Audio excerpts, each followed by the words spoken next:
செந்தில் ஓடியாந்து கோமதி கிட்ட சொல்றாங்க, அப்பா ஓகே சொல்லிட்டாங்க அந்த பொண்ணை பார்க்க சொல்லி. வீட்ல எங்க மீட் பண்ண வைக்கலாம் அந்த பொண்ணுன்னு டிஸ்கஷன் பண்ணிக்கிட்டு இருக்காங்க. மீனா சொல்றாங்க, இப்படி மண்டையை போட்டு பிச்சுக்கிறதுக்கு பதிலா அந்த பொண்ணு ஃப்ரீயான்னு நம்ம போன் பண்ணி கேட்டுருவோம். இந்த பொண்ணு 5 மணிக்கு ஆரஞ்சு கஃபேக்கு வர சொல்லுது. வீட்டுல சொல்றாரு, நானே அண்ணன்கிட்ட போய் சொல்லிக்கிறேன் இந்த விஷயத்த சொல்லிட்டு கிளம்பிட்டாரு. சரவணன் கிட்ட கதிர் சொல்றாரு, பெர்மிஷன் போட்டுட்டு வானே கோயிலுக்கு போலாம். கதிர் இங்கே இரு, நான் போய் ஓனர் கிட்ட பேசிட்டு வரேன். சரவணன் சொல்றாரு, ஓனர் பெர்மிஷன் கொடுத்துட்டாருன்னு சொல்றாரு.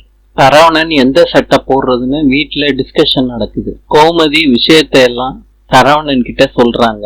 சரவணனை எல்லாரும் சேர்ந்து கன்வின்ஸ் பண்ண ட்ரை பண்றாங்க. கடைசியில சரவணன் ஒத்துக்கிட்டாரு. இப்ப பாண்டியன் வீட்டுக்கு வர்றாரு. பாண்டியன் சரவணனை பார்த்து கேக்குறாங்க, தனியா போயிருவியா சரவணா? அப்பா, மாட்டேன்னா யாரும் கேட்க மாட்டேறாங்கப்பா. ஆனா உன்னால தனியா போக முடியாதுன்னு எனக்கு நல்லா தெரியும். அதான் ஒரு முடிவோட வந்திருக்கேன். எல்லாரும் சேர்ந்து போறோம், ஓகேவாடா? பொண்ணு மீனா கிட்ட அடையாளம் சொல்றாங்க. பிங்க் டிஷர்ட், ப்ளூ ஜீன்ஸ் போட்டிருப்பேன். வந்துட்டேன்னு பொண்ணு சொல்றாங்க மீனா கிட்ட. இல்ல, மீனா சரவணனு ஹோட்டலுக்குள்ள போக சொல்றாங்க. நாளை பார்க்கலாம். இன்று லக்னோவில் உள்ள ஃபேமஸ் ஜூஸ்